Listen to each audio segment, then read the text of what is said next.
જીઓ જીઓ. એક વખત સમ્રાટ અશોક થઈ ગયા, ચક્રવર્તી રાજા. આપણા ભારતની અંદર ચક્રવર્તી રાજા થઈ ગયા. એ સમ્રાટ અશોક એક વખત પોતાની રાજ સવારી લઈ અને જતા હતા બીજે ગામ. પોતે હજારો સૈનિકો આગળ, હજારો સૈનિકો પાછળ, દાસ દાસીઓ. અને રસ્તામાં કોઈ બ્રહ્મનિષ્ઠ સંત મહાપુરુષ મળ્યા. સમ્રાટ અશોકે સવારી ઊભી રાખી. અરે અરે. પોતે અંબાડી ઉપરથી નીચે ઉતર્યા. નીચે ઉતરી સંતના ચરણમાં શીશ ઝુકાયો, ગજવામાં હાથ નાખ્યો.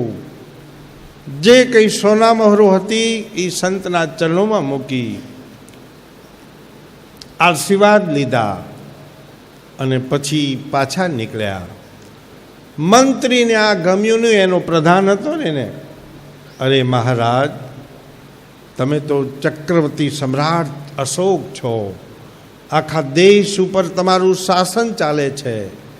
હજારો લોકો તમને વંદન કરે છે, નમન કરે છે, અને તમે એક રસ્તે હાલતા સાધુના ચરણોમાં શીશ ઝુકાવી દીધું. મહારાજ, આ તમને ના શોભે. સમ્રાટ અશોક પોતાના રાજ દરબારમાં આવ્યા. મંત્રીને એમ કીધું, પ્રધાનને, જા એક મારું કામ કર. એના રાજ દરબારમાં 8-10 ખોપરીઓ પડી હતી, મરેલા જનાવરોની ખોપરી. સુવરની હતી, એવી બીજા જનાવરોની ખોપરીઓ હતી, કોથળામાં ભરી દીધી. જા, આ બધી ખોપરીઓ વેચી આવ બજારમાં જઈને. એનો પ્રધાન મંત્રી બધી ખોપરીઓ લઈને શહેરમાં વેચવા જાય છે. કોઈક લોકોએ ખોપરી ખરીદી, એનું કાંક ને કાંક બને. આ હાથીના દાંત છે ને, એમાંથી ઘણું બધું બને છે. એમ અમુક જનાવરોના ઉપયોગમાં લાગે ખોપરીઓ બધી. તે બધી ખોપરીઓ બધી વેચાઈ ગઈ. એમાં એક માણસની ખોપરી હતી, એ વેચાણી નહીં, એ કોઈ લીધી નહીં. પાછો આવ્યો, મહારાજ, સુવરની ને કુકરની, કુકડાની ને બધી જ ખોપરીઓ વેચાઈ ગઈ છે. આ માણસની ખોપરી કોઈ લેતું નથી. એમ કર, મફત દી આવ. જાને પૈસામાં ના લે તો મફત દેજે. જા, બજારમાં ગયો, મફત કોઈને લેવી હોય તો મફતે કોઈ ખોપરી લીધી નહીં. પાછો આવ્યો, મહારાજ, મફતે આ ખોપરી કોઈ લેતું નથી. એમ કરને, ઉપરથી પૈસા દઈને દી આવને, ઉપરથી રૂપિયા 10-20 લેજે, કોઈ રાખે તો. એમે કોઈને ના લીધી. ત્યારે સમ્રાટ અશોક એમ કહે છે, જે ખોપરીની, જે માથાની કોઈ કિંમત નથી, અરે જેને કોઈ લેવા તૈયાર નથી મૃત્યુ પછી, એવી જીવતે જીવત એ માથું કોઈકના ચરણોમાં ઝૂકી ગયું. અરે તો એમાં મેં શું ભૂલ કરી? મંત્રીને જ્ઞાન થઈ ગયું. સંત સમાગમ કીજીએ, હૃદયે રાખી ભાવ, કહે સદગુરુ સંસારમાં એ તરવાનું છે નાવ. અરે સેવા પૂજા સંતની જે કરશે નરનાર, કહે પ્રીતમ આનંદમાં ઉતરશે ભવ પાર. અરે સંતવાસી તો વૈકુંઠ કે આવ્યા, ઉતરે અવની મોજાર, કહે પ્રીતમ पावन किया पाप रूप संसार. संत स्वरूप है ब्रह्म को वामे नहीं संदेह, कहे प्रीतम उपदेश को धर्यो मनुष्य दे. संत समो संसार में नहीं कोई परम दयाल, कहे प्रीतम एक पलक में नजरे करे निहाल. संत तो हरि के लाडी ले, निर्मल वचन रसाल, કહે સદગુરુ નિજ જ્ઞાન દે ને કાટે જમકી જાવ. સંત તો પ્રગટ પરમાત્મા પૂર્ણ પરમાનંદ, કહે સદગુરુ મહિમા અંગમાં જાણે નહીં મુદિમંત.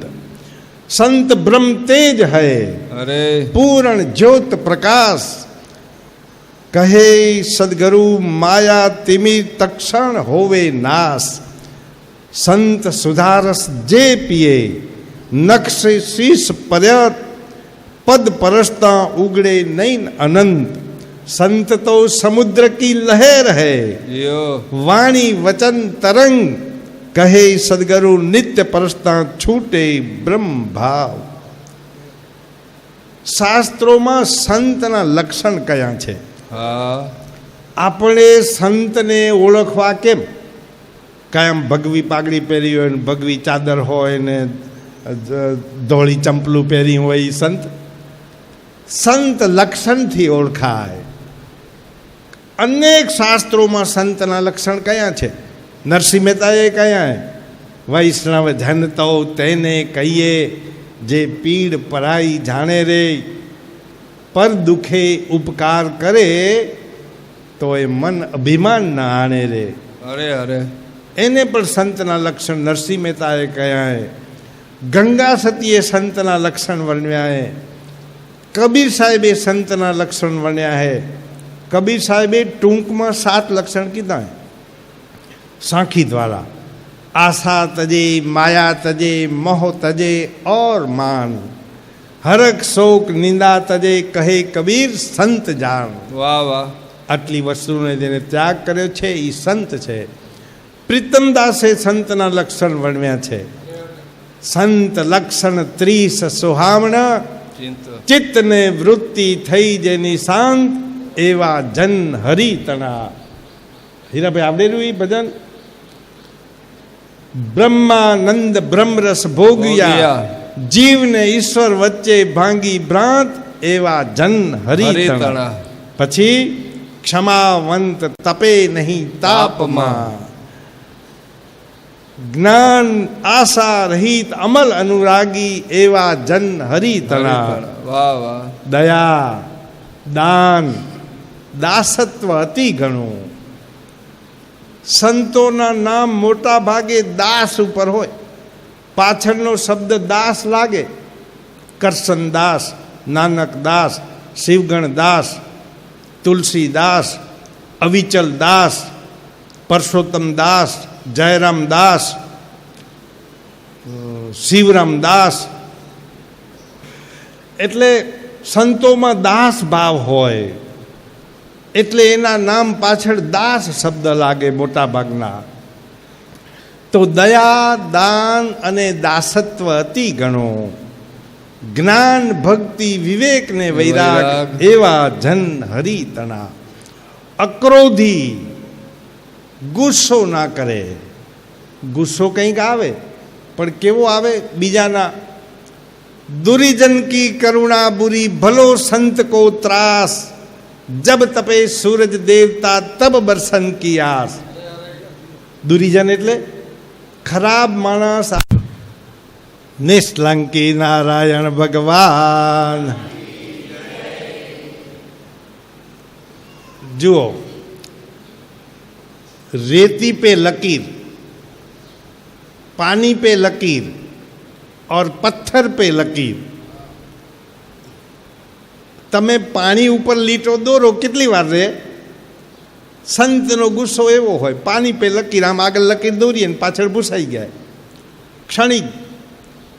પછી રેતી પે લકીર, રેતી ઉપર લીટો દોરીએ તો એ 1 કલાક 2 કલાક 4 6 કલાક પવન આવે એટલે પછી એ ભૂસાઈ જાય. અને પથ્થર પે લકીર, પથ્થર ઉપર કોતરીએ પથ્થરને એને લકીર દોરીએ તો એ જિંદગીભર જાય નહીં. ઘણા માણસોના તોબડા જેવા આખું દી તોબડા જેવા ગુસ્સા ભરેલા હોય, આખું દી મોઢું ચડેલું જ હોય. ગુસ્સો બહુ ખરાબ ચીજ. શાસ્ત્રોમાં એવું લખ્યું છે, એક વખત ગુસ્સો આવે તો 20 દિવસ સુધી કરેલી ભક્તિ બધી બળી જાય. હા એટલે આનંદમાં રહેવાનો. સદૈવ પ્રસન્ન રહેના, ઈશ્વર કી સર્વોપરી ભક્તિ હૈ. એ મોટામાં મોટી ભક્તિ છે કે સદાય પ્રસન્નચિત્ત એને આનંદમાં રહેવું. જુઓ, તમને એક દાખલો દઉં. આપણે કાચું મકાનનું છાપરું હોય, નળિયા વળિયાવાળું, પતરાવાળું, ચોમાસાના દિવસોમાં બહુ વાવાઝોડું આવે, વરસાદ બહુ પડે, નળિયા વળિયા પતરા બધું ઉડી જાય, અરે ઘરમાં પાણી પડી જાય તો થોડું ઘણું નુકસાન થાય. એક વાત, અમે આપણે ગઈ સાલ વાવાઝોડું આવ્યું હતું ને, આ બાજુના શેડના બધા પતરા ઉડી ગયા હતા અહીંયા આ રસોડાના. પહેલી વાત, બહુ વાવાઝોડું આવે, ઘરમાં પાણી પડી જાય તો થોડું ઘણું નુકસાન થાય. એક વાત. બીજી વાત, રાત્રે ચોર આવે તો ચોર શેની ચોરી કરે? કયો વેલા? હા, રોકડ રૂપિયા, દાગીના, સોનું, ચાંદી, ઘડિયા, એનાથી ઉપડે એટલું લઈ જાય. આખું ઘર તો ના ખણી જાય ને. કિંમતી ચીજ હોય એ ચોર લઈ જાય. ગાદલા ને ગોદલા ને ઓશિકા ને ટેબલો ને ખુરશીઓ ને એવું બધું ના ખણી જાય ને. બે વાત. ત્રીજી વાત, ઘરને આગ લાગે તો શું થાય? બધું જ બળી જાય. હવે તમે મને કહો, ઘરમાં વરસાદ પડી જાય, એક, ઘરમાં ચોરી થાય, બે, અને ત્રીજું ઘરને આગ લાગે, ત્રણમાંથી ખરાબ કયું? આગ બધાથી ખરાબ. ઉ થાય તો કાંઈક ને કાંઈક બચી જાય. એમ ગુસ્સો અગ્નિના જેવો હોય. ક્રોધ ઉત્પન્ન થાય તો આપણા અનેક સદગુણો બળી જાય. એટલે આનંદમાં રહેવાનો ગુણ શીખી લેવાનો. ઓય એ મોટામાં મોટી ભક્તિ છે. અક્રોધી, ઇન્દ્રજીત, ઇન્દ્રિયોને જીતેલા હોય. 5 કર્મ ઇન્દ્રિય, 5 જ્ઞાન ઇન્દ્રિય, મન, બુદ્ધિ, ચિત્ત ને અહંકાર, એના ઉપર એને વિજય મેળવ્યો હોય. અક્રોધી, ઇન્દ્રજીત, અનુભવી, કવિ, કોમલ, શીલ, સંતોષ. શીલ હોય, સંતોના હૃદયમાં શીલ હોય. શીલ સરોવર નાઈ કરીશું, કરો હરીશું હેત, યા સમ તીર્થ નહીં કહ ગયા સુખદેવ. મેં આપણે જયરામદાસ મહારાજને પૂછ્યું, મહારાજ, મેં કીધું આ શીલ એટલે શું? શીલનો અર્થ શું થાય? એ કે તમે બજારમાં કોઈ પણ બોટલ લેવા જાઓ, એનું સીલ હોય. સીલ વગરની બોટલ તમે લ્યો નહીં, આનું તો સીલ તૂટી લઉં કે આ તો વાપરેલી હશે. સીલ હોય ત્યાં સુધી એની કિંમત. સંતો પણ શીલબંધ જીવે. શીલ, સંતોષ, ક્ષમા, जिनके घट वागी रहो अनहद नादू, बेस न पक्ष न लक्ष न जू, कहूँ कछो नहीं, मौज करी गुरुदेव दया करी, शब्द सुनायो हरि नेरो, ज्यों रवि के प्रगटे जा चुकियो ब्रह्म मान अंधेरो, कायक वाचक मानस है गुरुदेव वंदन मेरो, सुंदर दास कहे कर जोरी, दादू दयाल को मैं नित चेरो. વાહ વાહ. તો અમારા ગુરુદેવના લક્ષણ કેવા હતા? પૂર્ણ બ્રહ્મ વિચાર, નિરંતર કામ ન ક્રોધ ન લોભ ન મોહ ન શોભે, શ્રવણ તથા રસના અરુ કહું, ધ્રાણ કશું ન મન મોહે. પછી પ્રાણ સ્વરૂપ અનુપ નિરૂપણ જાસુ મોહન મોહે, સુંદર દાસ કહે કર જોરી, દાયદુ દયાલ મોર ન મોહે. પછી ધીરજવંત અડીગ્ય જીતેન્દ્ર નિર્મલ જ્ઞાન ગ્રહોદર યાદુ, शील संतोष क्षमा जिनके घटवागी रहो सु अनद नादू, बेस न पक्ष न लक्ष न जू, कहूँ कछो नहीं और विवादू, सुंदर दास कहे उरई गुरु दादू. પછી ભવ જલ में बही जातू वो काढ़ी लियो अपनो कर यादू. અમે આ ભવ સાગરમાં તણાઈ જતા હતા. ભવ सागर में बही जात हुए काढ़ी लियो अपनो कर यादू, और संदेश सब मिटा दिया सुना के कान के ટેર કે નાદુ. અમને અમારા ગુરુદેવે કાનના ટેરવામાં એવો અનહદ નાદ સંભળાયો અમે આ સંસાર સાગરમાં તણાઈ જતા હતા. અરે ભવજાલ મેં બે જાતું એ કાઢી લ્યો અપનો કરી, પોતાનો કરીને અમને તારી લીધો. પૂર્ણ બ્રહ્મ પ્રકાશ કિયો પુની છૂટી ગયો સબ વાદ વ્યાદુ, ऐसी कृपा जो करी सुंदर के उरहे गुरुदादू. एवा समर्थ सदगुरु होय, शुद्ध स्नेह, स्वार्थ न मळे, परमार्थ ऊपर प्रीत. एक संत महात्मा नदीमांथी स्नान करीने बारे निकळ्या. હવે एक વીંછી તણાતો તણાતો જતો તો. મહાત્માને દયા આવી, આ બિચારો વીંછી મરી જશે. એને હાથેથી પકડીને બારે કાઢવા લાગ્યા. વીંછીનો સ્વભાવ કેવો? ડંખ મારવાનો. હવે મહાત્માને ડંખ માર્યો, વેદનાથી વીંછી હાથમાંથી છૂટી ગયો, ફરીથી તણાવવા માંડ્યો. મહાત્માએ ફરી પકડ્યો, ફરી ડંખ માર્યો, 2 વાર 3 વાર 4 વાર. મહા મુસીબતે વીંછીને તળાતા પાણીમાંથી બહારે કાઢ્યો. એક ભાઈ ઊભો ઊભો આ દ્રશ્ય જોઈ રહ્યો હતો. મહારાજ, આ વીંછી આવડા તમને ડંખ મારેલો છતાંય તમે એને બહારે કાઢવાના પ્રયત્ન કરો રહ્યા. સંત મહાત્મા કહે છે, વીંછીનો સ્વભાવ ડંખ મારવાનો છે, મારો સ્વભાવ દયા કરવાનો છે. વીંછી એનો સ્વભાવ ન છોડે તો મારાથી મારો સ્વભાવ કેમ છોડાય? વાહ વાહ. દયા દાન દાસત્વ અતિ ઘણું, જ્ઞાન ભક્તિ વિવેક ને વિરાગ. પછી સૂરજ શુદ્ધ સૂરજ શશી સૂરજવત સાક્ષી રહે, ઉદાર અવર્ણનીય રીત. હર્ષ ને શોક વિશે ડોલે નહીં, અર્ધ નિમિષ ન મૂકે નામ. સૂરતરુ સૂરધેનું અને ચિંતામણી, અરે અરે મળતા પહોંચે મનમાન એવા જન હરિતણા. પરિપૂર્ણ લક્ષણ સંતના 32માં ઓછા 2. કહે પ્રીતમ એવા સંતને, સર્વે સોંપીને શરણે રહે એવા જન હરિતણા. વાહ વાહ. શાસ્ત્રોમાં સંતનો મહિમા જબરજસ્ત વર્ણવ્યો છે. મુખમ પવિત્રમ રામ નામ. તમારું મોઢું શેનાથી પવિત્ર થશે? પરમાત્માનું સ્મરણ કરાવે. મુખમ પવિત્ર રામ નામ, ચરણમ પવિત્રમ તીર્થધામ. તીર્થ ગયે તન હસ્તમ પવિત્રમ દાનમ, ચક્ષુ પરિણામ સાધુના દર્શનામ. અરે અરે. પરમાત્માના સ્મરણથી મોઢું પવિત્ર થશે. તીર્થાટન કરવાથી, મંદિરોમાં જવાથી તમારા ચરણો પવિત્ર થશે. હસ્તમ પવિત્રમ દાનમ, દાન કરવાથી હાથ પવિત્ર થશે. ચક્ષુ પવિત્રમ સાધુના દર્શનામ. સંત મહાપુરુષોના દર્શનથી આપણી આંખો પવિત્ર થાય છે. તીર્થ ગયે તન પવિત્ર, ધન પવિત્ર કરદાન. મન પવિત્ર તબ હોય ઉદય બ્રહ્મ જ્ઞાન. વાહ વાહ. લાખ વાતોની એક વાત લેજો, શિખામણ છે રે.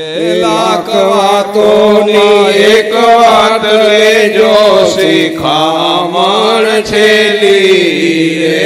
દયા રાખીને અન્નદાન દેજો, મણ છેલી રે. દયા રાખીને અન્નદાન દેજો, શિખામણ છેલી રે. પરધન પથ્થર કરી માણો, શિખામણ છેલી રે. કે પરધન પથ્થર પર માણો, શિખામણ છેલી રે. કે પર નારી જને તાકા જાણો, શિખામણ છેલી રે. પર નારી જનેતા કરી જાણો, શિખામણ છેલી રે.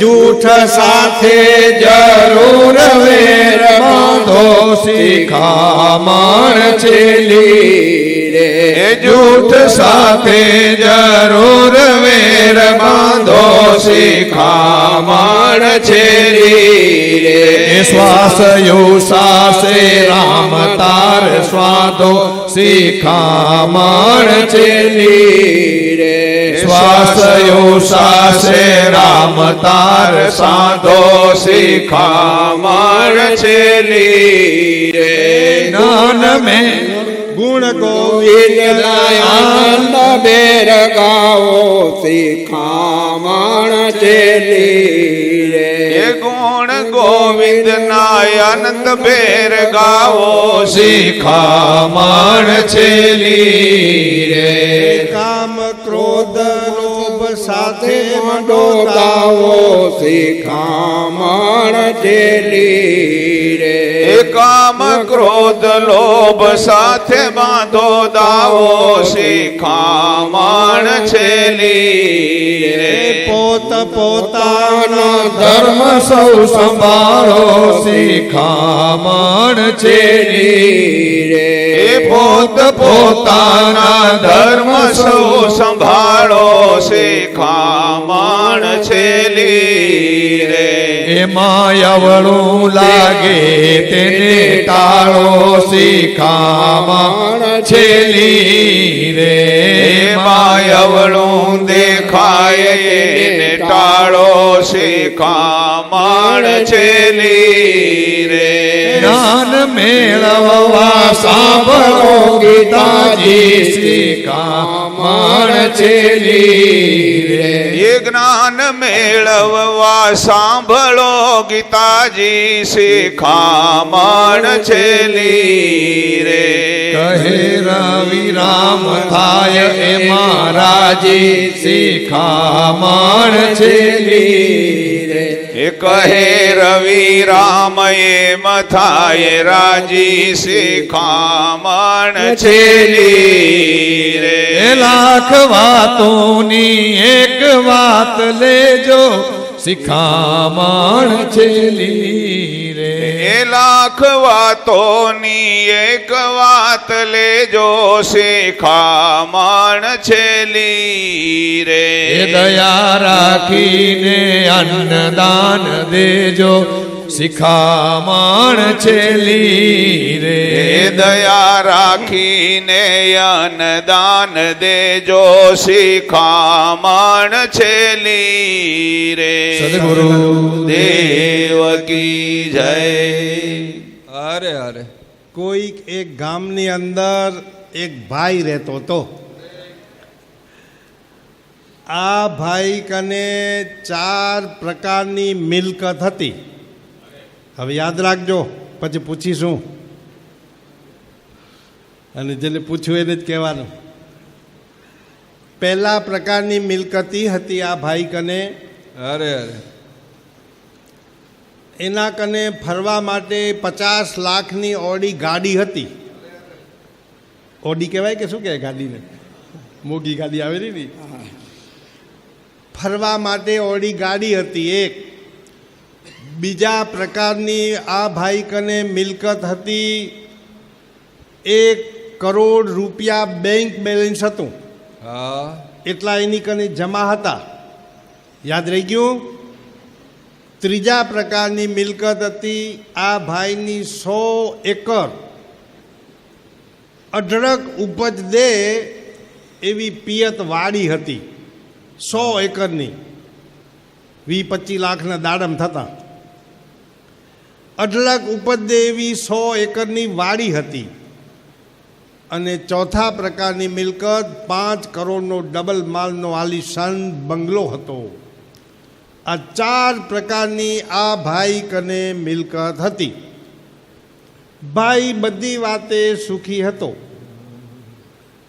આ ભાઈને શરીરની અંદર 4 પ્રકારના રોગ થયા હતા. હવે યાદ રાખજો.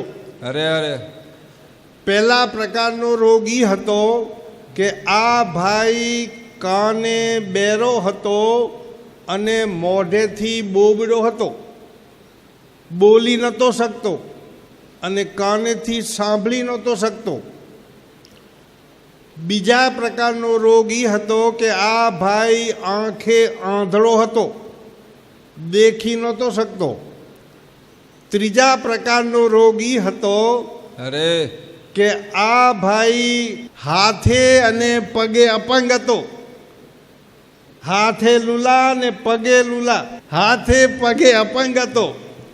અને ચોથા પ્રકારનો રોગી હતો કે આખા શરીરે કોઢ થયા હતા. વાહ વાહ. હવે કાંઈ બાકી રહ્યું આની બીમારીમાં? ઘણી બધી કારી કરી, ઘણા વૈદ હકીમો બોલાયા, પણ કોઈ દવા કામ લાગી નહીં. એક વખત એક બ્રહ્મની સંત મહાત્મા, પરમ પદને પામેલા, પ્રભુ સાથે જેની ઓળખાણ હોય, ભગવાને જેનું કહ્યું કરે, એવા બ્રહ્મની સંત મહાત્મા એ રસ્તેથી પસાર થયા. આ ભાઈ આંગણામાં ખાટલા ઉપર બેઠો હતો. આવી દયાજનક સ્થિતિ જોઈ અને સંત મહાત્માના હૃદયમાં દયા આવી. મહાત્માએ આ ભાઈનો પહેલા પ્રકારનો રોગ મટાડવા માટે આયુર્વેદિક થોડીક ઔષધિઓ દીધી, દવા દીધી, અને પરમાત્માને પ્રાર્થના કરી. અરે પોતાનું જે કંઈ પુણ્ય હતું એ પુણ્ય આ ભાઈને અર્પણ કર્યું. એટલે આ ભાઈનો પહેલા પ્રકારનો રોગ મટી ગયો. પહેલા પ્રકારનો રોગ શું હતો? મેં કીધું તું યાદ રાખજો તે. હા, કાને બેરો હતો ને મોઢેથી બોબડો હતો. એટલે આ ભાઈ બોલતો થઈ ગયો અને કાનેથી સાંભળતો થઈ ગયો. એટલે આ ભાઈએ એના કને જે પહેલા પ્રકારની મિલકત શું હતી, હું ભૂલી ગયો બકા. હા, 50 લાખની ગાડી હતી ને આ મહાત્માને આપી દીધી. પોતનો રોગ મટી ગયો, મહાત્માને ભેટમાં ગાડી દઈ દીધી. મહાત્માએ બીજા પ્રકારની રોગનો દવા શરૂ કરી, ઔષધિઓ આપી, પોતાનું પુણ્ય અર્પણ કર્યું, પરમાત્માને પ્રાર્થના કરીને બીજા પ્રકારનો રોગ શું હતો? આંખે આંધળો હતો. એ ભાઈ દેખતો થઈ ગયો. વાહ વાહ. ભાઈ ખુશ થઈ ગયો. મહાત્માને બીજા પ્રકારની મિલકત શું હતી? 1 કરોડ રૂપિયા બેંક બેલેન્સ મહાત્માને આપી દીધું. વાહ વાહ. મહાત્મા તો રાજીના રેડ થઈ ગયા. કરોડ રૂપિયા જડ્યા તે. મહાત્માએ ત્રીજા પ્રકારની રોગની દવા શરૂ કરી. ત્રીજા પ્રકારનો રોગ શું હતો? હાથે પગે અપંગ હતો. એ હાથ અને પગ હાજા થઈ ગયા. ત્રીજા પ્રકારની મિલકત શું હતી? 100 વીઘા અઢળક ઉપજે એવી વાડી મહાત્માને આપી દીધી ભેટમાં. મહાત્માએ ચોથા પ્રકારનો રોગ મટાડ્યો. ચોથા પ્રકારનો રોગ શું હતો? આખા શરીરે કોઢ થયા હતા. આ ભાઈ 16 આની શરીર થઈ ગયું. હવે ભાઈ કને આપણે શું હતું મિલકતમાં? 5 કરોડનો બંગલો મહાત્માને ભેટમાં આપી દીધો. હવે આ ભાઈ કને શું રહ્યું? એક પોતાનું શરીર. એક શરીર હાજું કરવા માટે ને તમામ પ્રકારની મિલકત મહાત્માને આપી દીધી.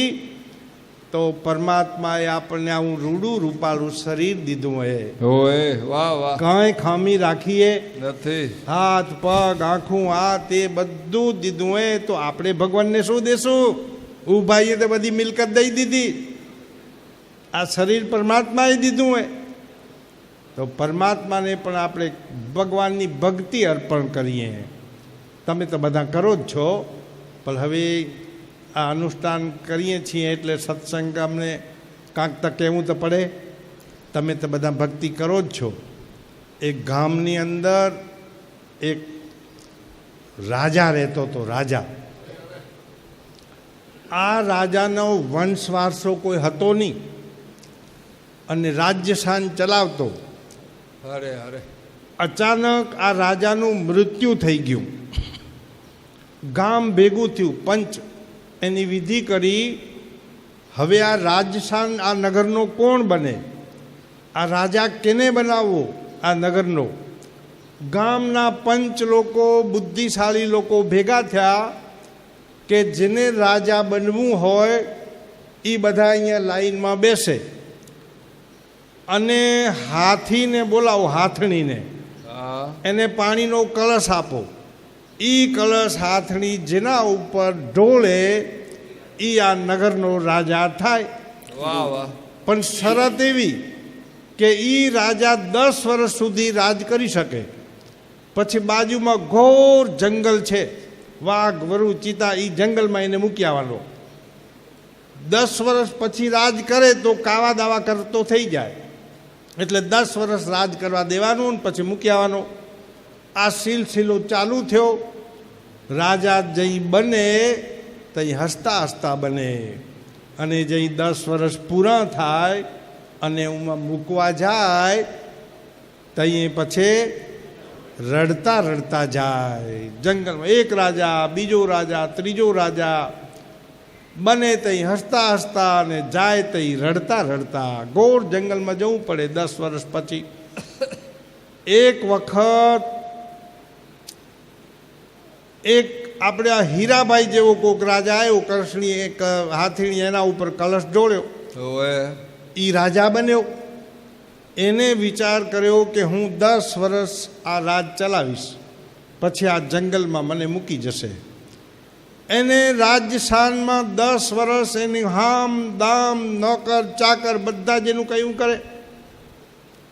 એ જંગલ બધું કપાવી નાખ્યું. હા ત્યાં કને બીજું રાજસ્થાન મોટું ઊભું કરી દીધું. ફલાઉ ઝાડ વાવી દીધા, બાગ બગીચાઓ વાવ્યા, કૂવાઓ ખોદાયા, તળાવો બનાવ્યા, સરોવર બનાવ્યા. અને અહીંયા જે રાજ્ય હતું એનાથી ઓલું રાજ્ય વિશેષ થઈ ગયું. પોતે રાજા હતો, હામ દામ શક્તિ નોકર ચાકર બધા એનું કહ્યું કરતા. પ્રજાનો પ્રેમ જીતી લીધો અને એવા પરમાર્થના કાર્યો કર્યા. 10 વર્ષ પૂરા થાય પછી રાજા હસતો જાય કે રડતો જાય? અહીંયા કરતાં એમાં વિશેષ રાજસ્થાન હતું એને, ઓએ એવું રાજમાં કને ભોગવવા મળવાનું હતું. તો આપણે પણ આપણે એવા સત્કર્મો કરી જઈએ કે ઈશ્વરના દરબારમાં જઈ ત્યાં હસતા હસતા જઈએ. વાહ વાહ જબ તું આયો જગ મેં જગ હસે તું રોય. અરે એસી કરણી કર ચલો તું હસે જગ રોય. ઓએ વાહ વાહ તું જ્યારે જન્મ્યો ત્યારે જગત બધું હસતું હતું. કોકને ઘરે દીકરો જન્મે તો બધા રાજી થાય ને. ઓ ફલાણાના ઘરે દીકરો આવ્યો, ઓ આ વેલા કાકાના ઘરે પોતરો આવ્યો. જબ તું આયા જગ મેં જગ હસે તું રોય. અને બાળક જન્મે ને તે રડતું રડતું જન્મે. તું રડતો તો જગત બધું હસતું હતું. અને બાળક રડે નહીં ને તો ડૉક્ટર હું તો ટપલી મારીને એને રડાવે, જન્મતી વખતે એને રડાવે. જબ તું આયા જગ મેં જગ હસે તું રોય. પણ તું એવી કરણી કરીને જા જેથી તને ઈશ્વરના દરબારમાં જવાનું થાય. એસી કરણી કર ચલો તું હસે જગ રોય. તું ઈશ્વરના દરબારમાં જા તે હસતો હસતો જા. તને કોઈ જાતનો રંજ ના રહી જાય કે મેં જીવનમાં આ કામ ન કર્યું. તારા બધા પરિપૂર્ણ કાર્ય કરીને, તારા આત્માનું કલ્યાણ કરીને ઈશ્વરના દરબારમાં જદી જા તદી તું હસતો હસતો જા અને જગ રોય. જગત બધાએ તારી પાછળ આંસુ સારે. વાહ વાહ સારો માણસ જતો રહ્યો હો, ભક્તિવાળો માણસ જતો રહ્યો હો, પરમાર્થી માણસ જતો રહ્યો હો, લોકોનું ભલું કરવાવાળો જતો રહ્યો હો. જગ હસે તું રોય એસી કરણી કર ચલો તું હસે જગ રોય. જગત તારી પાછું આંસુ તારે.